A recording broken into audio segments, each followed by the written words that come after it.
Well, with Forza, we want to appeal to a wide range of customers, and people play the game for a lot of different reasons. Real-world tracks are compelling because people want to go out and drive the tracks that they see on TV, and famous race car drivers have driven from all around the world these exotic locations.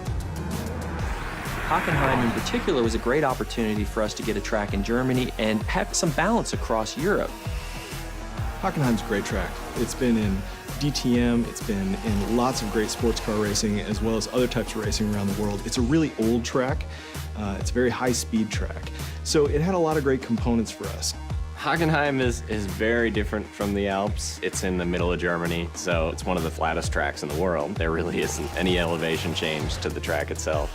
So it's just a very different experience. It's completely surrounded by trees, almost that sort of Black Forest feel, so that's something that we try to keep in mind as well. Last year, Turnton Studios traveled to Germany to capture the track to bring it to life in Forza Motorsport 4.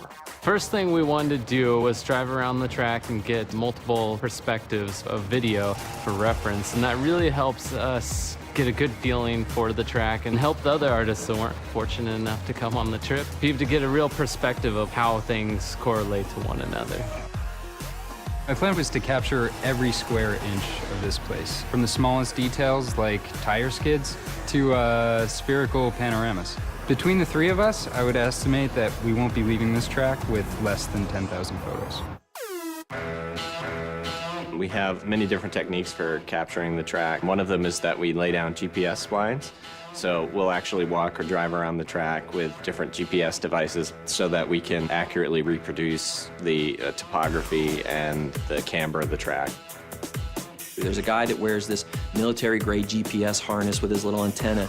It's sub-centimeter accurate on the horizontal and it's sub-foot accurate on the vertical, and he walks the edges of the tracks. The poor guy that has this has to walk the inner and outer loops of this circuit and then get the outer barrier so that we get the exact information of where the ribbon goes, where the curbing is, where the walls are, all the structures. Everything is inch perfect where this stuff exists, all the camber angles in the corners. Generally, the process for creating a track tends to be the same for all tracks. There'll be slight differences between real-world and fictional tracks, but the first thing we say is, what is the feel for this track? What are we trying to impart to the player? When it comes to real-world tracks, we want to make them as accurate as possible.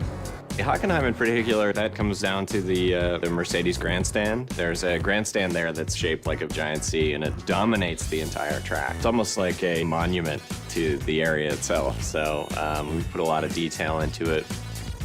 When you do look at it, it just has this sense of presence. When we feel this is really solid, we move on to the next stage, which is your refine phase, and we start doing our textures. So basically everything is there and to a level that we would consider shippable, but may not have that extra level of sparkle that we want it to. And then we take it into the polish phase, which is where all the love comes in. We get in and we model all the little details, where we try and say, okay, at this point, we know a lot of people are going to hit this corner, so we're actually going to scuff this corner up a little bit so that it's got a little bit of that character to it. For the ultimate test, we'll bring in pro race drivers, guys like Gunnar Jeanette, who've actually raced on a lot of these tracks, to give us his feedback. Because it can be inch perfect, but he can be like, you know, I use this brake marker, this rubber strip, right before the curbing on this, and then I turn, and this seems like it's happening just a little bit late, or this bump isn't quite bad enough. This upsets my car when I go in over here. So we go in there and we make sure we get all those little subtleties right as well. So when you're racing a track like Hockenheim in the game, it's going to feel and look just like it does in the real world to real drivers.